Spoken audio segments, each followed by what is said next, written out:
Manchu Vishnu dream project కన్నప్పతో full బిజీగా ఉన్నాడు. ఈ సినిమా షూటింగ్ ప్రస్తుతం శరవేగంగా జరుపుకుంటోంది. పాన్ ఇండియా మూవీగా భారీ బడ్జెట్తో తెరకెక్కుతోంది. కొద్ది రోజుల క్రితమే న్యూజిలాండ్లో కీలక షెడ్యూల్ పూర్తి చేసి ఇండియాకు తిరిగి వచ్చింది చిత్ర యూనిట్. ఇందులో ప్రభాస్ కీలక పాత్ర పోషిస్తున్నాడు.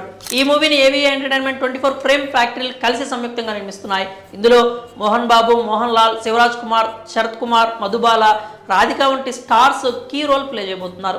విజువల్ వండర్గా తెరకెక్కుతున్న ఈ మూవీ ఈ ఏడాది ఆఖరున రిలీజ్ చేసే అవకాశాలు ఉన్నాయి. అయితే ఇప్పుడు ఇంట్రెస్టింగ్ న్యూస్ అయితే హల్చల్ చేస్తోంది. ఈ మూవీలో శివుడిగా ప్రభాస్ నటిస్తున్నట్లు టాక్ వినిపించగా, పార్వతీదేవిగా నయనతార కనిపించబోతున్నట్లు గతంలో బజ్ నడిచింది. అయితే ఇప్పుడు ఆమె ప్లేస్లో కొత్త పేరు వినిపిస్తోంది.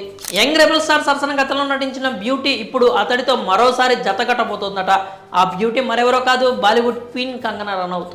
ఆమెను పార్వతీదేవి క్యారెక్టర్ కోసం ఎంపిక చేసినట్లు వార్తలు వినిపిస్తున్నాయి. ఇది నిజమైతే ఈ జంట మళ్ళీ 15 సంవత్సరాల తర్వాత జతకట్టబోతోందనమాట. ప్రభాస్, కంగనా రనౌత్ 2009లో పూరి జగన్నాథ్ దర్శకత్వంలో వచ్చిన ఏక్ నిరంజన్ మూవీలో కలిసి నటించిన సంగతి విదితమే. పరమశివునికి అపర భక్తుడు కన్నప్ప అన్న సంగతి తెలిసిందే. కాబట్టి ప్రభాస్, కంగనా రనౌత్ పాత్రలు కీలకంగా అవబోతున్నాయి. దీనికోసం ప్రభాస్ 3 రోజులు కాల్ షీట్ ఇచ్చినట్టు తెలుస్తోంది. ఈ నెలలోనే ప్రభాస్, కంగనాలపై షూటింగ్ చేయనున్నట్లు సమాచారం. అయితే దీనిపై ఎటువంటి అధికారిక ప్రకటన రాలేదు. ఈ చిత్రంలో విష్ణుకు జోడీగా ప్రీతి ముకుందన్ యాక్ట్ చేస్తోంది. బాలీవుడ్ దర్శకుడు ముఖేష్ కుమార్ సింగ్ కన్నప్ప మూవీని తెరకెక్కిస్తున్నాడు. సుమారు 150 కోట్ల బడ్జెట్ చిత్రంగా తెరకెక్కుతోంది. ఈ సినిమాకు స్టీవెన్ దేవస్సి, మణిశర్మ సంగీతం అందిస్తున్నారు. మరి ఈ సినిమాలో శివుడిగా ప్రభాస్, పార్వతీదేవి